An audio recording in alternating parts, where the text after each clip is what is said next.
ఈరోజు దివ్యమైన వాస్తు పరిష్కారం. చాలామందికి ఇల్లు చాలా తృప్తిగా కడతారు. ఏదో ఒక విధానంగా అప్పు చేసో లేదో ఇంకో విధానంగా ఇల్లు కట్టేస్తారు. గృహప్రవేశం కూడా అయిపోతుంది. తర్వాత ఆ ఇల్లు అమ్ముకునే పరిస్థితులు ఎందుకు వస్తాయి అంటే ఆ స్థానబలం కానీ, ఆ క్షేత్ర బలం కానీ వాళ్ళపైన మంచి ప్రభావం వల్ల చూపిస్తూ ఉండవు.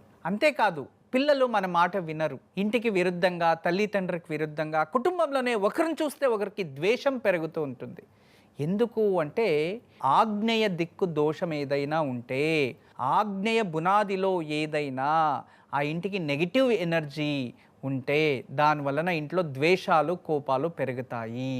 అటువంటి ఎనర్జీస్ ఏదైనా మీ ఇంట్లో కనబడుతూ ఉంటే వాస్తు దోషం అంటే రెడీ చేసుకోండి. అవ్వట్లేదు, మాకు వాస్తు అంతా చూడడానికి బాగానే ఉంది, అయినా ఈ సమస్యలు ఉన్నాయి అంటే దాన్ని చేంజ్ చేయడానికి ఆ ఇంట్లో ఒక చిన్న వాస్తు యంత్రం, ఒక మేకు కొట్టు తగిలించండి. దీని నుంచి రిలీజ్ అయ్యే కాస్మిక్ ఎనర్జీ మీపై ప్రభావం చూపిస్తుంది, ఇంటిపై ప్రభావం చూపిస్తుంది. అప్పుడు ప్రేమతో అందరూ అన్యోన్యంగా ఉండొచ్చు. మనలో ఉన్న అసూయము అనే గుణం తొలగిపోతుంది. రేపు ఆదివారం, పైగా అస్థానక్షత్రం, ఆదివారం అస్థానక్షత్రం, ఏ కారణానికి అప్పులు చేయకూడదు అనుంది. కాస్త జాగ్రత్తగా ఉండండి. కానీ అప్పులు తీరిపోవడానికి రేపు అద్భుతమైన పూజ ఉంటుంది.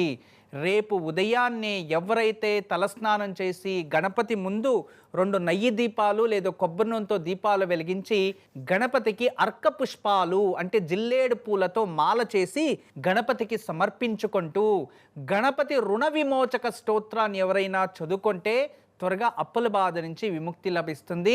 రేపు గణపతిని పూజించడం మాత్రం మర్చిపోకండి. ఎవరైనా డబ్బులు ఇవ్వాలి అనుకునేవారు రేపు ఈ పూజ చేసిన తర్వాత దగ్గరలో ఉన్న ఆంజనేయ స్వామి గుడిలో 2 నెయ్యి దీపాలు వెలిగించరండి. వచ్చే డబ్బు త్వరగా తిరిగొస్తుంది.